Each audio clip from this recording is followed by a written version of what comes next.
দেখো এখানে একটা অঙ্ক বলেছে, সেটা হচ্ছে কি 8 দাগেরটা বলছে, একদিন একটি চিত্র প্রদর্শনীতে আসা 450 জন দর্শকের পছন্দের চিত্রশিল্পীর তালিকা তৈরি করলাম। এখানে শিল্পীদের নাম দেওয়া আছে।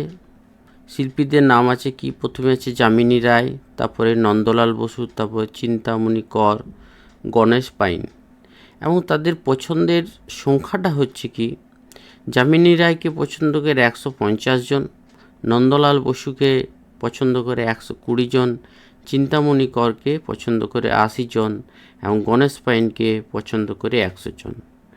এই যে তথ্যগুলো আছে, তথ্যগুলো নিয়ে একটা পাইচিত্র তৈরি করি এবং বৃত্তকলাগুলির কেন্দ্রীয় কোণ লিখি।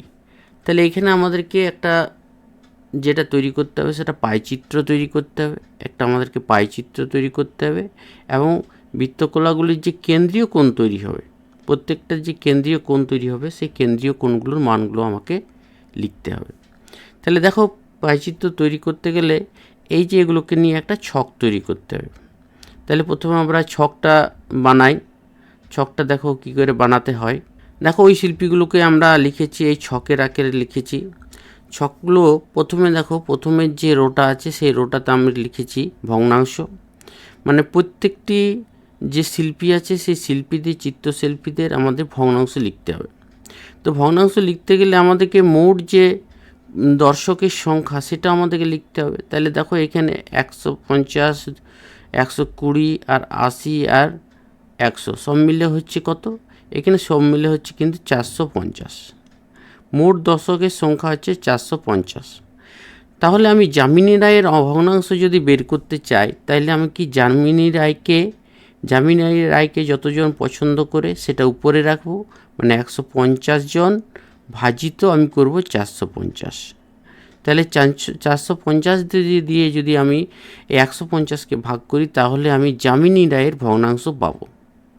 তাহলে আমি যামিনী রায়ের ভগ্নাংশ তৈরি করলাম। তারপরে আমাদেরকে তৈরি করতে হবে কি আছে, নন্দলাল বসু। তাহলে একই রকমভাবে আমরা যদি 120কে আমরা 450 দিয়ে ভাগ করি, যে মোট যে দর্শক সংখ্যা সেই দর্শক সংখ্যা দিয়ে যদি ভাগ করি তাহলে পাবো আমরা নন্দলাল বসুর ভগ্নাংশ। তাহলে নন্দলাল বসুর ভগ্নাংশ কত হচ্ছে, 120/450। এরপর আসে চিন্তামণি করের ভগ্নাংশ যদি বের করতে হয়, তাহলে চিন্তামণি করের দর্শক সংখ্যা আছে 80, তাহলে 80 ভাজিত 450, 80 ভাজিত 450। গণেশ পাইনের যদি বের করতে হয় তাহলে 100 ভাজিত কত হবে, 100 ভাজিত হবে কিন্তু 450। এখানে ভগ্নাংশ মানে কি, মোট ভগ্নাংশ তো কিন্তু এক অংশ, সেইটার থেকে আসছে মোট ভগ্নাংশ, কিন্তু এগুলো যদি আমরা যোগ করি তাহলে পাবো এক অংশ। এরপরে আমাদের কেন্দ্রীয় কোণ, আমরা যে পাইচিত্র তৈরি করব, এখানে একটা বৃত্ত আঁকা হয়েছে। বৃত্ততে আমরা কি করব, আমরা কেন্দ্রীয় কোণগুলো তৈরি করব। বৃত্ততে যে বৃত্তকলাগুলো তৈরি হবে সেখানে কেন্দ্রীয় কোণ তৈরি হবে। সেই কেন্দ্রীয় কোণগুলো আমি যদি মাপতে চাই তাহলে কেন্দ্রীয় কোণ তৈরি করতে হবে। তাহলে কেন্দ্রীয় কোণগুলো কী করে করব, আমাদের কেন্দ্রীয় কোণ তৈরি করতে গেলে মোট কোণের পরিমাণ, একটা বিন্দুতে মোট কোণের পরিমাণ কিন্তু 360 ডিগ্রি। তাহলে এখানে আমাদের মোট কোণের পরিমাণটা কিন্তু, এখানে কেন্দ্রীয় কোণটা হচ্ছে মোট কোণ হচ্ছে কিন্তু 160 ডিগ্রি, এবং 160 ডিগ্রিকে আমাকে এই যে ভগ্নাংশ সেই ভগ্নাংশ অনুযায়ী আমাদেরকে ভাগ করতে হবে। তাহলে আমরা যদি এই যামিনী রায়ের কেন্দ্রীয় কোণ পেতে চাই তাহলে কি, যামিনী রায়ের এই যে ভগ্নাংশকে আমি কেন্দ্রীয় মোট কোণ যেটা 360 ডিগ্রি দিয়ে আমি গুণ করব। তাহলে এটা আমরা যদি দেখো সব, এটাতে আমি লিখতে পারি 150/450, তো একটা শূন্য যদি কেটে যায় তাহলে আমার কি 15/45। তাহলে আমরা এখানে লিখতে পারি যে 15/45 গুণিত হচ্ছে কত, 360 এত ডিগ্রি। তাহলে এটা যদি আমি কাটাকাটি করি, 15 দিয়ে আমি যদি 45কে কাটি, 3 15-তে 45 আর 3 দিয়ে আমরা 3 12-তে 36, মানে হচ্ছে 120 ডিগ্রি।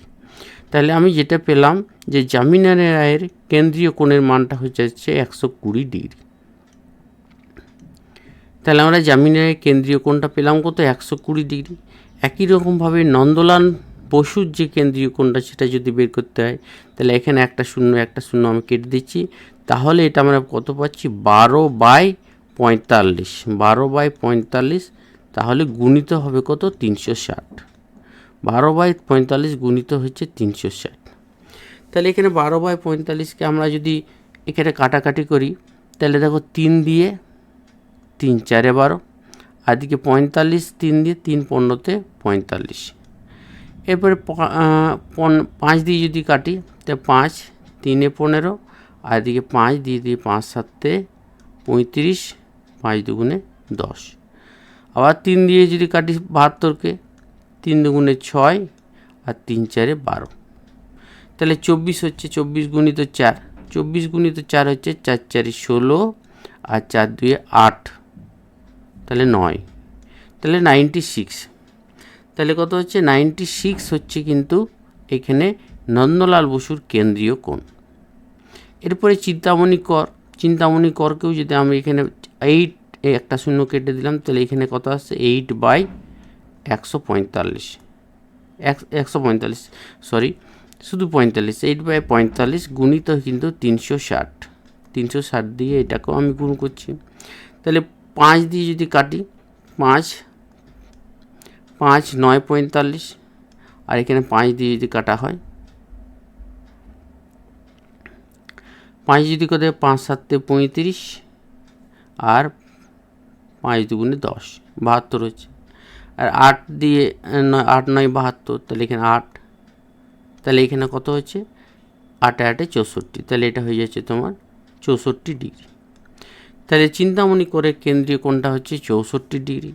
একই রকমভাবে আমরা 10 এখানে 45 গুণিত 360, তাহলে এখানে 45, 5 দিয়ে 5 9 45, আর এদিকে 5 দিয়ে কাটলে 5 72, তারপরে 9 8 72, তাহলে এখানে আছে 80 ডিগ্রি।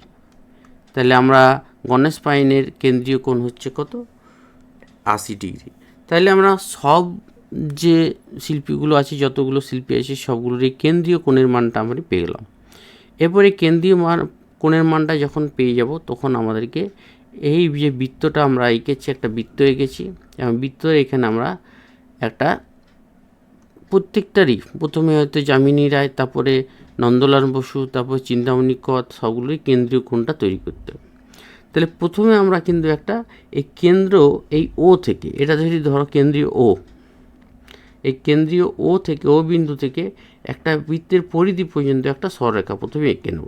প্রথম কাজটা হচ্ছে কেন্দ্রের ও থেকে এই, এটার নাম যদি দিই এ,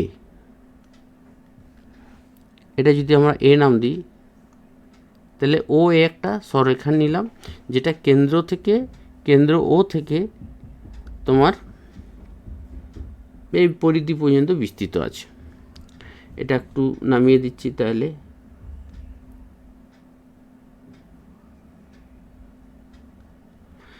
এরপরে দেখো, এরপরে আমাদেরকে প্রথমে কত ডিগ্রি নিতে হবে? আমরা যে যামিনী রায়ের কেন্দ্রীয় কোণটা যদি বের করি, তাহলে 120, তাহলে ও এ থেকে আমরা 120 ডিগ্রি আমরা দেখব।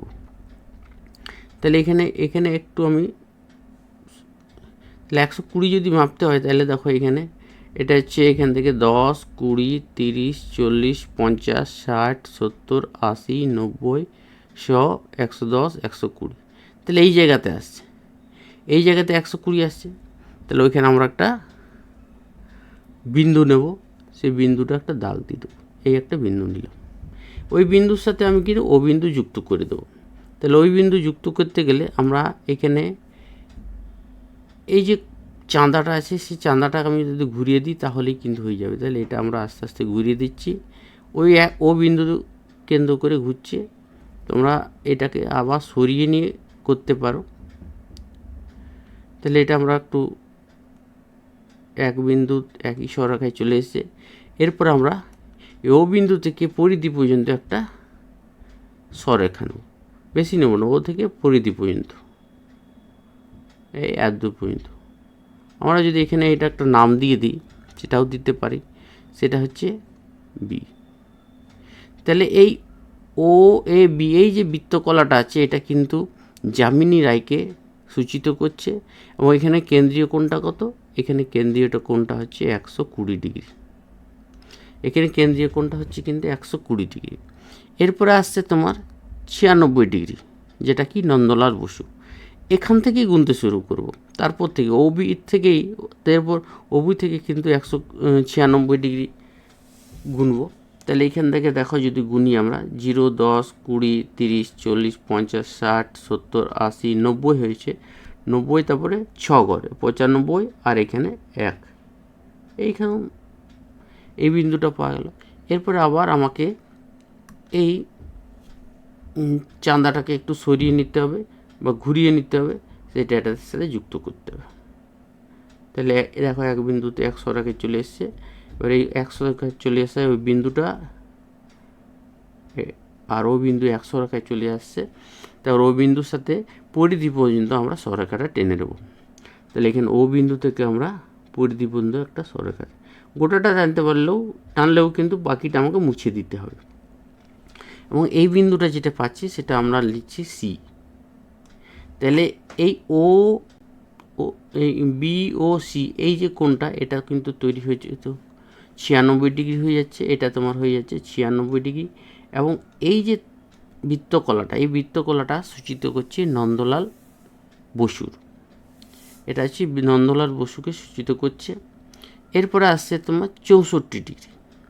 তাহলে 64 ডিগ্রি যদি এরপরে মাপতে হয় তাহলে দেখো এখানে, এবার এখান থেকে আমি 64 ডিগ্রি আঁকবো। এখান থেকে দেখো 10, 20 করে, এখান থেকে 10, 20, 30, 40, 50, 60, 60 আর 4, 64, মানে এই জায়গাটা ধরো আসছে, এখানে একটা দাগ দিয়ে দিলাম। এই দাগটার সাথে আমাকে যুক্ত করতে হবে কোনটা, ও বিন্দুকে যুক্ত করতে হবে। তাহলে এটা এরপর আমরা চাঁদাটাকে একটু সরিয়ে নেব, ঘুরিয়ে নিচ্ছি, তারপরে 100 রেখায় যখন ও বিন্দুর সাথে চলে আসবে তখন আমরা রেখাটা টেনে দেবো। তাহলে আমরা এক বিন্দুতে 100 রেখায় চলে এসছে, এরপর আমরা বিন্দুটা টেনে নিচ্ছি, সরেখাটা টেনে নিচ্ছি। এই ও বিন্দুর সাথে আমি কিন্তু এই যে কোণটা তৈরি করলাম সেটা আমরা তৈরি করি। তাহলে এই অবধি নিয়ে এসেছি, আমি কিন্তু পরিধির পর্যন্ত নিয়ে এসেছি। তাহলে পরিধি পর্যন্ত নিয়ে এসেছি। এরপর আমরা এরপরে কিন্তু এই চাঁদাটাকে একটু সরিয়ে নেব, যেহেতু আমাদের চাঁদার কাজ হয়ে গেছে, আর কোনো অঙ্কন করার দরকার নেই। কোণ দেখো এই কোণটা তো কত তৈরি হবে, এই কোণটা তৈরি হবে 64, এটা কিন্তু 64। আর এটা যদি আমি ডি নাম দিই তাহলে বাকি যেটা পড়ে থাকছে, বাকিটা কত হচ্ছে, তাহলে বাকিটা আর আমার মাপার দরকার নেই, এটা আমরা লিখে দেবো 80 ডিগ্রি, বাকিটা হচ্ছে তোমার 80 ডিগ্রি। তাহলে আমরা দেখতে পাচ্ছি যে আমরা যে কোণগুলো তৈরি করেছিলাম সেই কোণগুলো আঁকলাম একটা বৃত্তকলাতে, একটা বৃত্তর মধ্যে। এখানে 1, 2, 3, 4, 4টা বৃত্তকলা পেয়েছি। তাহলে প্রথম যে 120 ডিগ্রি সেটা হচ্ছে যামিনী রায়কে সূচিত করছে। তাহলে এই যে প্রথম বৃত্তকলাটা 120 ডিগ্রি সেটা হচ্ছে যামিনী রায়ের, এটা হচ্ছে যামিনী রায়। তাহলে প্রথম যেটা হচ্ছে সেটা হচ্ছে যামিনী রায়। দ্বিতীয় 120 ডিগ্রিটাকে সূচিত করছে, তারপর হচ্ছে নন্দলাল বসু, তারপরে এই যে পরেরটা হচ্ছে নন্দলাল বসু, নন্দলাল বসু, এটা হচ্ছে এইটা যামিনী রায়টা হচ্ছে তোমার এটাকে সূচিত করছে। তবে 64 ডিগ্রিটা কি, চিন্তামণি কর, তারপর এটা হচ্ছে চিন্তামণি কর, সেটা হচ্ছে এই। এরপরে আসছে গণেশ পাইন, তারপরেরটা হচ্ছে, তারপরে 180 ডিগ্রিটাকে সূচিত করছে গণেশ পাইন, গণেশ পাইন। তাহলে আমরা সবগুলোরই বৃত্তকলা তৈরি করলাম এবং এখানে আমাদেরকে প্রত্যেকটি বৃত্তকলা আমাকে আলাদা আলাদা রং করে দিতে হবে। তাহলে এগুলো আমরা আলাদাভাবে রং করে দেবো। তাহলে এইগুলো রং করার ক্ষেত্রে তোমরা বিভিন্ন রকমের কালার ইউজ করতে পারো, বিভিন্ন রকম ডিজাইন তৈরি করতে পারো। ধরো এটা আমরা গণেশ পাইনটা একরকম কালার করছি, এটা ধরো লাল করছি, গণেশ যামিনী রায়েরটা আমরা লাল রঙ করছি, তো এটা আমরা লাল রঙ করি। এভাবে তোমরা এটা আলাদা আলাদা রঙ করে দিতে পারো। পুরোটাই রঙ করে তো করা যেতে পারে, যদিও এটা না হয়।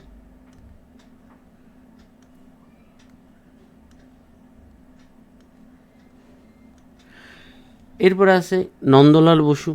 নন্দলাল বসুটা আমরা আলাদা এক কালারে করছি, এটা হচ্ছে আলাদা কালারে করছি, নীল রঙে করছি এটা।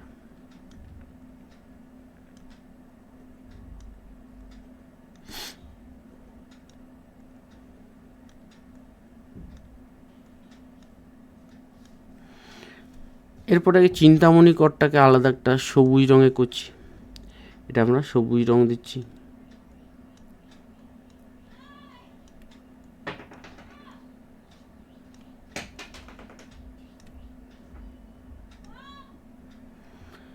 তারপরে গণেশ পাইনেরটা আলাদা একটা হলুদ কালারে দিচ্ছি।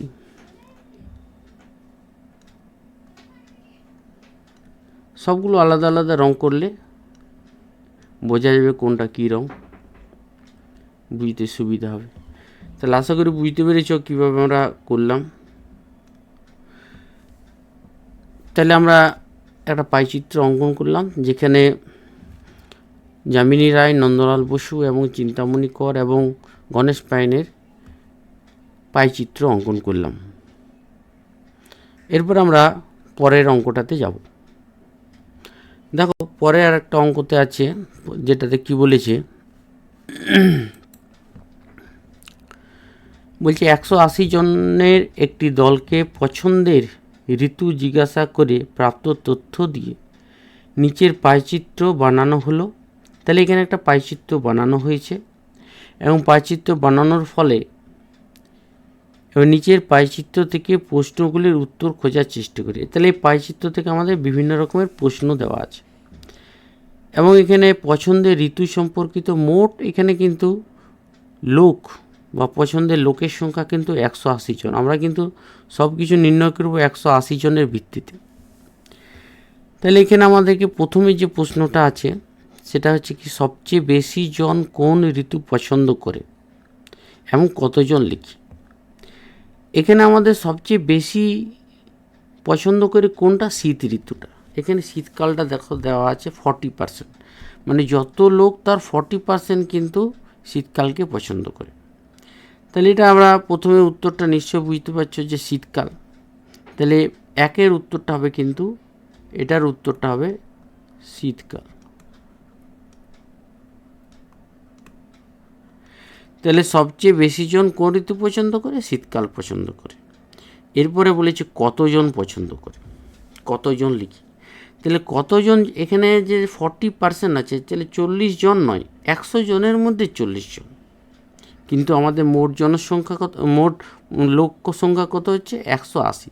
তাহলে এখানে জন যদি পছন্দ করার জন যদি বের করতে হয়, সেটা কত হবে, 180 জনের 180 জনের 40%, 180 জনের 40%।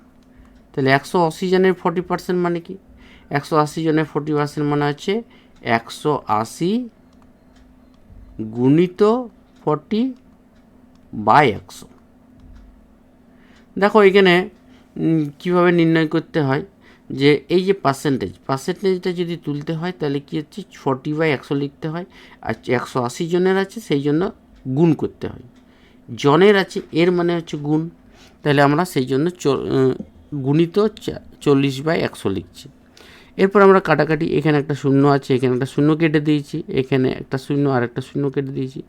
তাহলে এখানে 4 18 কত হচ্ছে 72।